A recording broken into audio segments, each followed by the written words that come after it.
Bien, vamos al libro de Isaías, por favor. Isaías, ya llevamos meses en Isaías, por fin ya lo vamos a acabar, ¿eh? Pero ahora tú puedes decir que conoces el libro de Isaías, ¿verdad? Cuando te pregunten, ¿has leído Isaías? Bien y bonito, le dices, ¿verdad? Ya sé perfectamente el contexto de Isaías. Y bueno, Isaías ha estado en todo el tiempo, pues, ministrando al pueblo de Israel al arrepentimiento realmente, ¿no? Y dando también una promesa de esperanza, y hay dobles contextos, dobles promesas a futuro, anuncios del Mesías, anuncios de caídas de naciones, muchas cosas, ¿no? Y en este capítulo Dios se presenta como el Salvador, como el que puede rescatar, pero va a ser un contraste con su misericordia y con toda la rebeldía del pueblo en ese momento.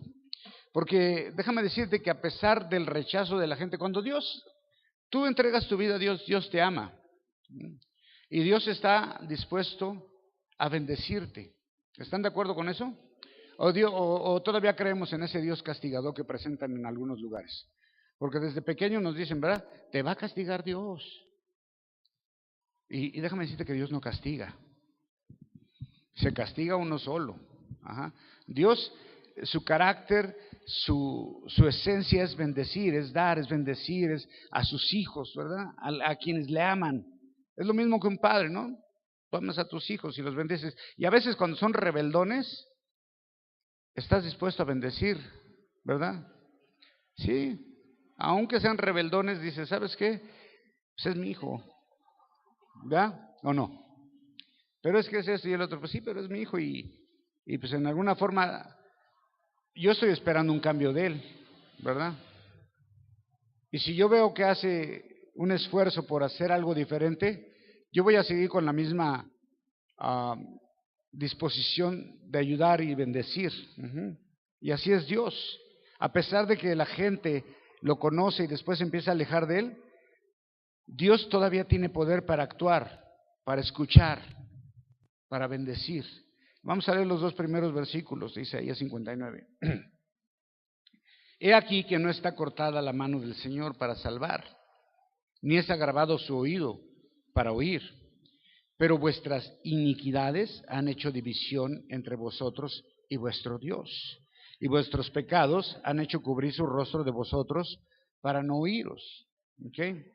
Padre, gracias por esta palabra, te bendigo tu nombre, Señor, y sé que tú eres un Dios de misericordia, Padre, y que estás dispuesto a bendecir a tus hijos, Señor.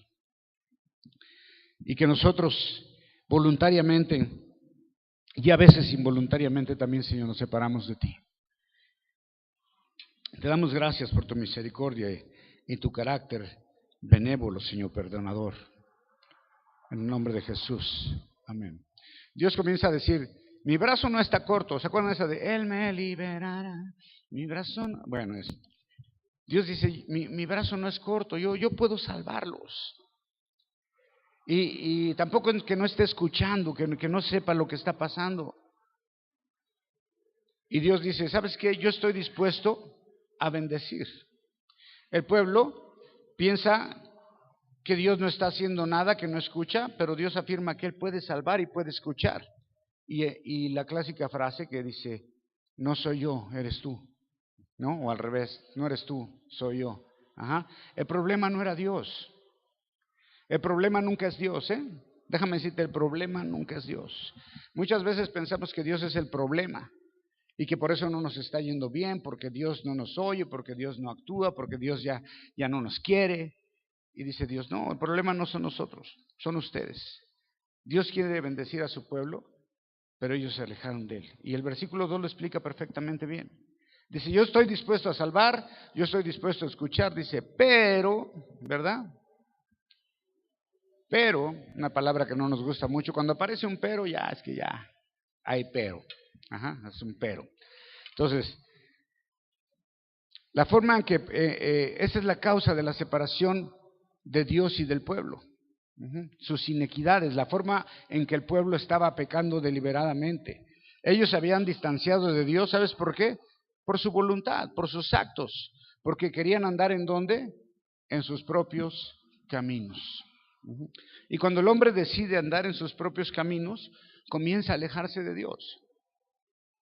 Cuando abandona los caminos de Dios y empieza a tomar sus propios caminos, comienza a alejarse voluntariamente de Dios. Dios nunca abandona a sus hijos, se alejan a sí mismos. ¿Se acuerdan aquel hijo pródigo? Que dijo, no, si yo ya quiero mi lana, ya me quiero ir. Se alejó por su propia voluntad. El padre estaba dispuesto. De hecho, lo bendijo, le dio, órale pues, ¿verdad? Y después cuando regresó arrepentido, ¿qué hizo el padre? ¿Se acuerdan? Lo corrió, ¿no? Le dijo, a ti no te quiero volver a ver más aquí, várgate de aquí. No, ¿qué le dijo? Lo abrazó, hizo fiesta, mataron al becerro gordo, hicieron todo, porque Dios está dispuesto a bendecir a sus hijos. Él nunca los abandona, nos alejamos nosotros. Dice el verso 3, 4, 5, 6, 7 y 8. Porque vuestras manos, sigue hablando de las acusaciones, que es lo que los ha alejado, porque vuestras manos están contaminadas de sangre, y vuestros dedos de iniquidad, vuestros labios pronuncian mentira, y vuestra lengua habla maldad. No hay quien clame por la justicia, ni quien juzgue por la verdad. Confían en vanidad, y hablan vanidades. Conciben trabajo, y dan luz iniquidad. Ponen huevos de áspides, y tejen telarañas. El que comiere de sus huevos morirá, y si lo apretaren saldrá una serpiente, ¿verdad? Dice un basilisco, pero es una serpiente. Sus telas no servirán para vestir, ni de sus obras serán cubiertos sus obras de violencia, obras de iniquidad en sus manos. Y sus pies corren al mal y apresuran para derramar sangre inocente. Sus pensamientos, pensamientos de iniquidad, destrucción, quebrantamiento son sus caminos. No conocieron camino de paz, ni hay derecho en sus caminos. Sus veredas torcieron, a sabiendas que cualquiera que por ellas fuera no conocerá paz. ¿Okay? Esta es la lista, comienza la lista. Dios dice, estas son las cosas que los alejó de mí. Comienza con una lista que describe los pecados del pueblo, y son muchas acusaciones, ¿no? Pero encontramos que hay una acusación de asesinato. Dice, ustedes han cometido homicidios y han dicho muchas mentiras y son hacedores de maldad. Y algo que me impresiona mucho es que Dios está colocando el derramamiento de sangre, es decir, el homicidio, al mismo nivel que la mentira. Wow, impresionante, ¿no? Y a veces decimos, bueno, es que es una mentirilla piadosa. Es como si dijéramos, fue un homicidio piadoso, ¿verdad? Lo coloca en el mismo lugar. Pero es muy curioso que si alguien llega a cometer un homicidio, pues obviamente es un escándalo, ¿no? Y lo meten a la cárcel y obviamente en la iglesia no lo van a recibir, cosas como esas, ¿no? Pero si dices mentiras, es algo que se tolera muy bien en la iglesia y muchas cosas más, ¿no? Hay muchas cosas que cometemos que nos hacen ser pecadores. Dios esperaba algo diferente. Si se acuerdan, en el capítulo anterior les dijo, cuando dejes de hacer esto, dejes de hacer el otro, nacerá tu luz y yo seré tu pastor y te pastorearé para siempre, ¿verdad? Ellos estaban haciendo todo lo contrario a lo que Dios esperaba que hicieran. Y así es el ser humano. Así somos como hijos, así somos como empleados, como patrones, como todo, ¿no? O sea, nos dicen una cosa y hacemos todo lo contrario. Y luego dice Dios, no hay ni una sola persona que esté buscando justicia. No hay ni una sola persona dentro del pueblo que esté buscando la justicia de Dios. La acusación es corrupción total del pueblo.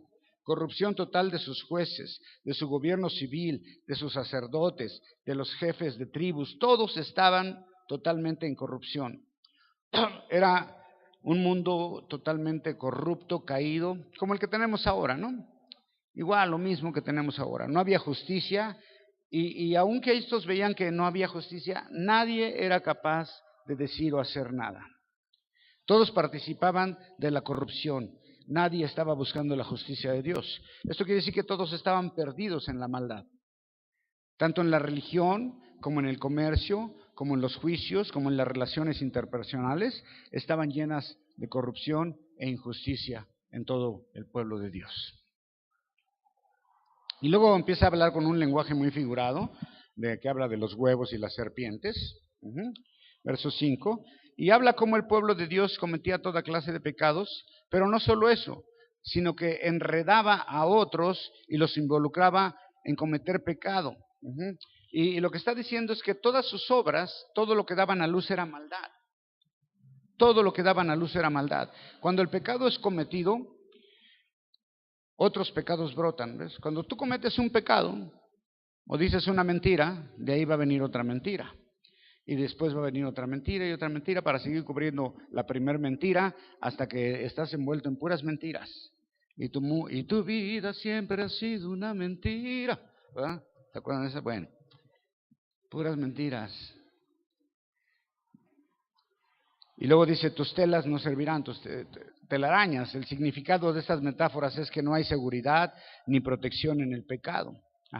Que es tiempo gastado la iniquidad, es tiempo desperdiciado en el sentido de la eternidad, ya que para ser justificados delante de Dios son necesarios, es necesario que el arrepentimiento y los actos de virtud, los cuales aquí están quedando obviamente sin efectuarse para nada.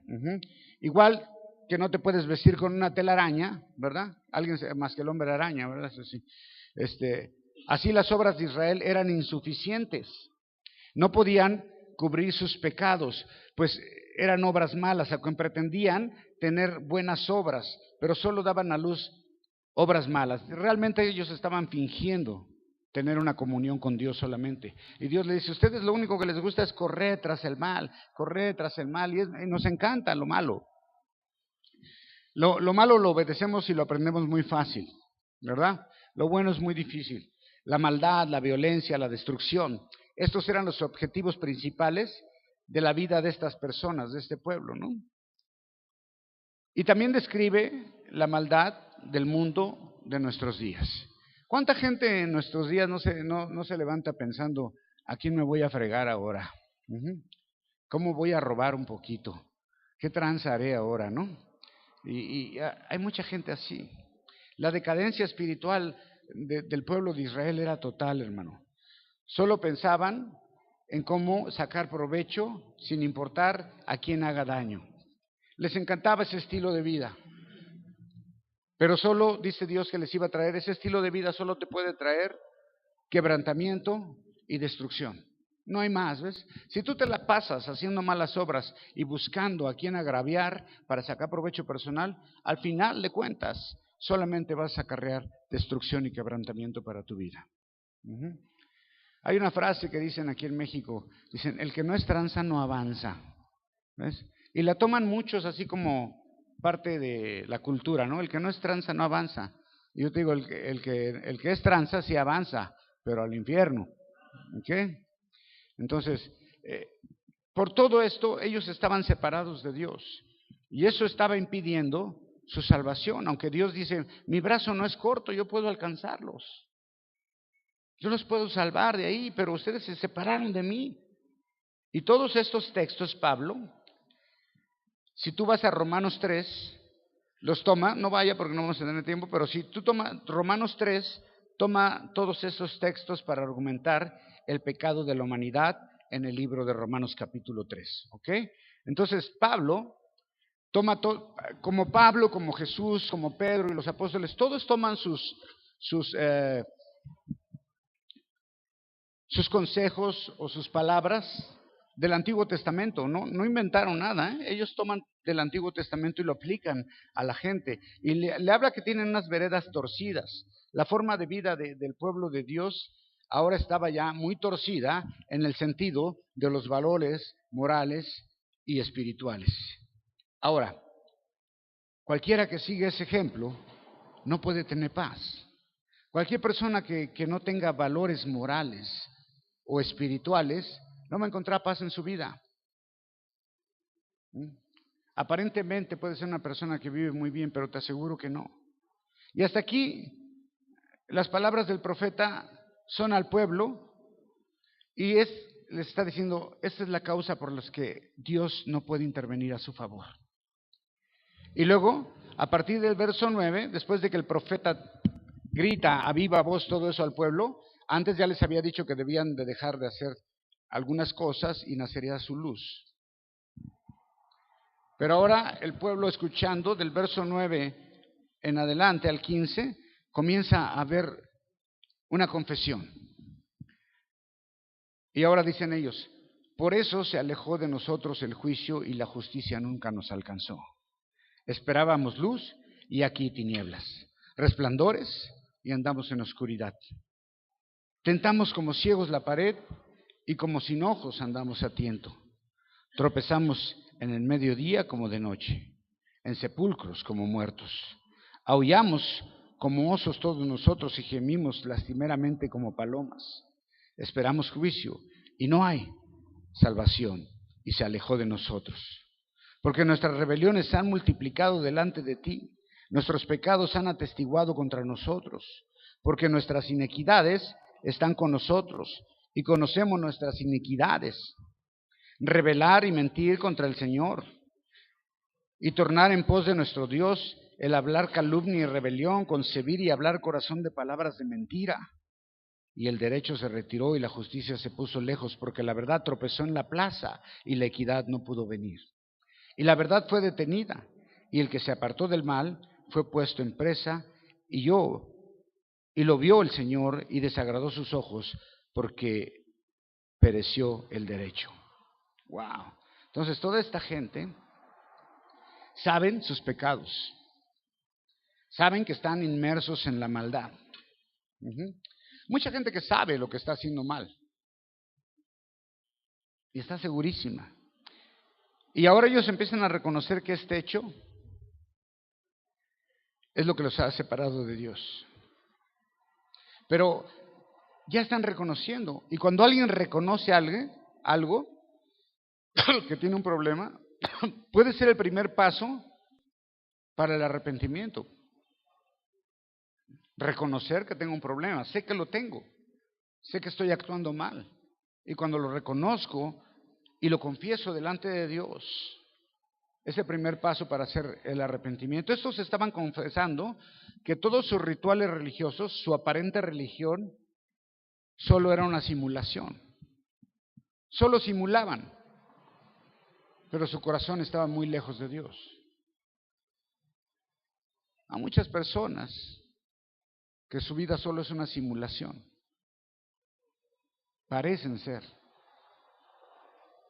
Y aquí el pueblo reconoce y dice: sí, es por eso que nos alejamos de Dios, porque hemos hecho todo esto, hemos sido rebeldes, hemos hablado mentira, hemos calumniado a Dios, hemos blasfemado, hemos hecho esto, hemos ido tras ídolos, todo. Y ellos, la rectitud que ellos pretendían tener, no les alcanza para encontrar la justicia de Dios. Querían justicia sin ser rectos, es algo que no se puede. No puedes pedir justicia cuando tú eres injusto. No puedes pedir equidad cuando tú eres una persona injusta. Estos estaban pidiendo luz, ¿y en qué andaban? En tinieblas.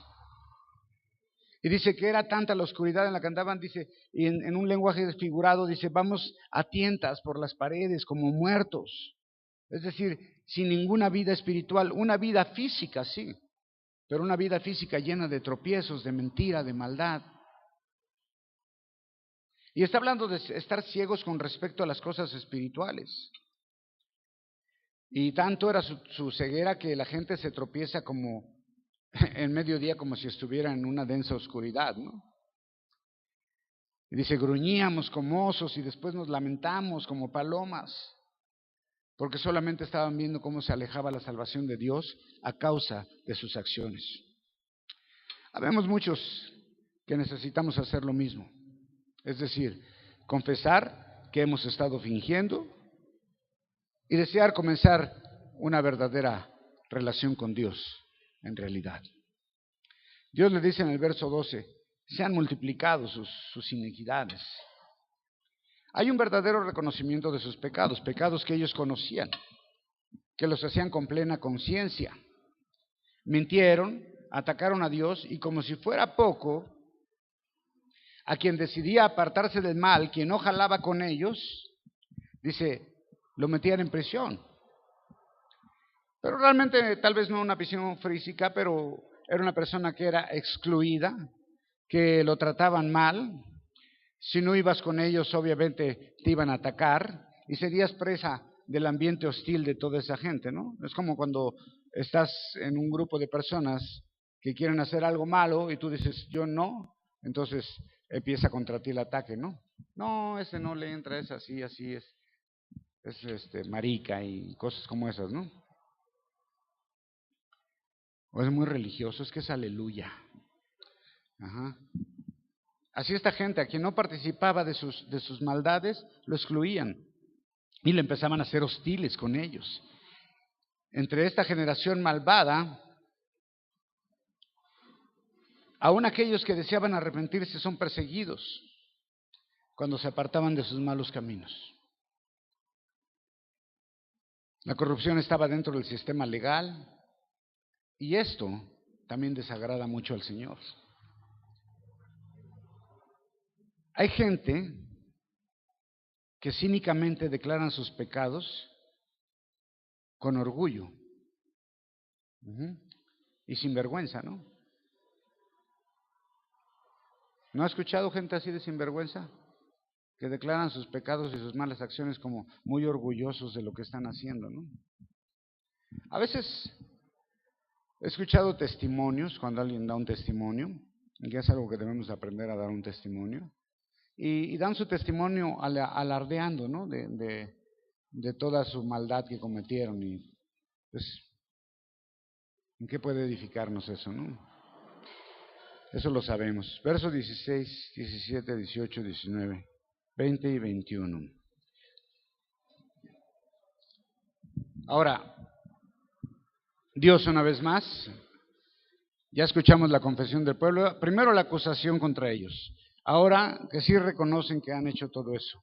Y ahora Dios dice, y vio que no había hombre, y abominó que no hubiera quien se interpusiera, y lo salvó su brazo, y le afirmó su misma justicia. Y se vistió de justicia, como de cota con capacete de salvación en la cabeza, y se vistió de vestido de venganza por vestidura, y se cubrió de celo de manto.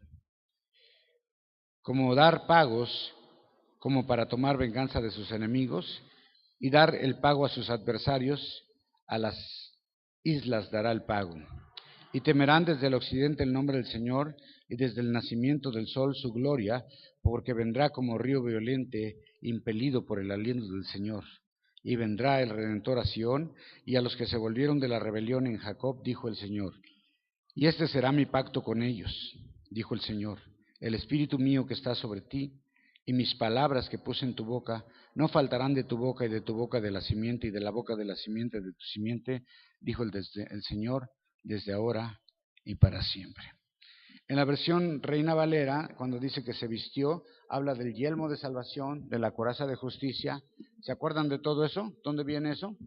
En el libro de Efesios. Estas palabras Pablo las toma de aquí. Pero una vez que Dios ve que no hay nadie que se interponga ante la maldad, que no hay nadie que doble rodilla, que se ponga en la brecha por su pueblo, que no hay ni uno justo, entonces dice Dios, como ustedes no pueden hacer nada, pues yo los voy a salvar. Y menciona su brazo. Y cuando menciona su brazo es una interpretación del Mesías, de Jesucristo. Entonces dice que se vistió, y esta parte es muy interesante porque nos recuerda las palabras de Pablo en Efesios, que seguro todos hemos escuchado, ¿no? La armadura de Dios, ¿no? La coraza de justicia, el yelmo de la salvación, todo eso, pero ahora nos recuerda esas palabras, pero seguro que todos hemos escuchado que dicen que Pablo está describiendo a un soldado romano, pero me llamó mucho la atención porque aquí el soldado romano todavía no existía. ¿Ok? Entonces, si no existía el soldado romano, entonces ¿de qué vestidura está hablando el profeta? ¿De cuál yelmo, de cuál coraza, de cuál manto está hablando? ¿Sabes de qué vestidura está hablando? Está hablando de la vestidura de un sacerdote, que es la vestidura del Mesías. ¿Ok? La coraza es el efod, el yelmo de salvación. ¿Se acuerdan que traían una mitra en la cabeza que decía santidad a Jehová? ¿Sí se acuerdan? Ajá, de oro. Y luego el manto de oración. Y en lenguaje figurado, Dios toma esta vestidura como sumo sacerdote para redimir a su pueblo. ¿Y quién es ese sumo sacerdote que va a redimir a su pueblo al final de los tiempos? Jesús. Y es para ejecutar venganza también contra todos los enemigos de Dios y de su pueblo. Y también está hablando, obviamente, como decimos, de la redención final en la segunda llegada de Cristo. Y esta vestimenta es la vestimenta del Mesías Salvador. Y obvio, ese sumo sacerdote es ¿quién? Jesucristo. ¿Ok? Entonces Dios va a ejecutar un juicio contra todas las naciones para liberar a su pueblo. Las naciones rebeldes, las naciones que son enemigas a Dios.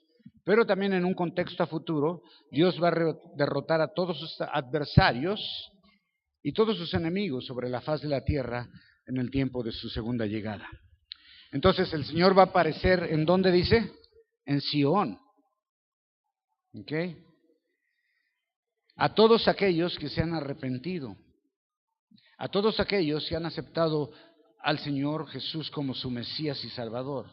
Y esta profecía es una declaración muy importante, porque ya Isaías está describiendo otra vez la segunda llegada de Jesucristo. Y una vez que llegue Jesucristo y comience a ejecutar sus juicios y comience a hacer la redención total de su pueblo, todos los pueblos sobrevivientes o todos los pueblos arrepentidos van a adorar a Dios en Sión. ¿Ok?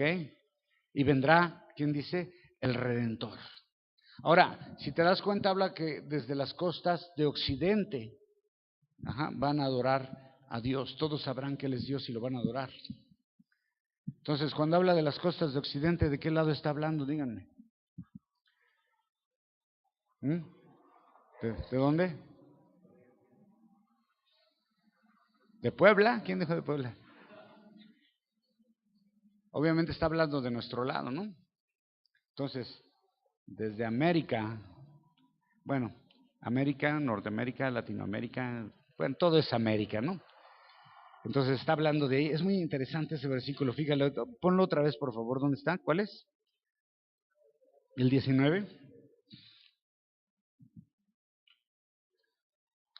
Dice, y temerán desde el occidente el nombre de Jehová, y desde el nacimiento del sol, ¿ese es qué? El oriente, ¿verdad? Ajá. Y del sol su gloria, porque vendrá el enemigo como río, mas el espíritu de Jehová levantará bandera contra él. ¿Ok? Entonces está hablando de una redención y de un juicio mundial también, ¿ok? En donde también nos incluye a nosotros, los mexicanos. Bien, todo lo que es la parte occidental. Esta profecía es una declaración muy importante. Y luego dice, y vendrá el Redentor, el Mesías Redentor, es decir, Jesús. Y todos aquellos que se hayan arrepentido y que le hayan aceptado como Señor, es decir, todo el pueblo de Israel que se haya arrepentido y haya aceptado a Jesús como el Mesías, todos los que se hayan añadido a ese pueblo, adoptados, ¿verdad? Entonces dice que va a ser ¿qué? Un pacto eterno. Ese es el 21, ¿verdad? Y será mi pacto con ellos. Y dijo Jehová, el espíritu mío que está sobre ti y mis palabras que puse en tu boca no faltarán de tu boca, ni de la boca de tus hijos, ni de la boca de tus hijos, dijo Jehová, desde hoy y para siempre. ¡Wow! O sea que al final de los tiempos, todos los que hayan recibido a Jesús, todo su pueblo ya redimido, va a haber un pacto con ellos, eterno, y dice que no faltará palabra, espíritu, y habla de generaciones y generaciones y generaciones. Es decir, que Dios va a hacer un pacto con ese pueblo en una nueva relación, y el sustento y propósito de ese pueblo nuevo, ¿sabes cuál va a ser? Adorar a Dios. Vivir en su presencia, en su palabra. Adorar a Dios, va a ser todo. ¿Ok? ¿Estamos listos para ese tiempo? ¿Sí? Bueno, pues ya saben qué tenemos que hacer, ¿no? Confesar, arrepentirnos, volver a Dios. y esperar que el Señor haga su obra. ¿Ok? Amén. Denle un aplauso bien fuerte al Señor. Dios los bendiga.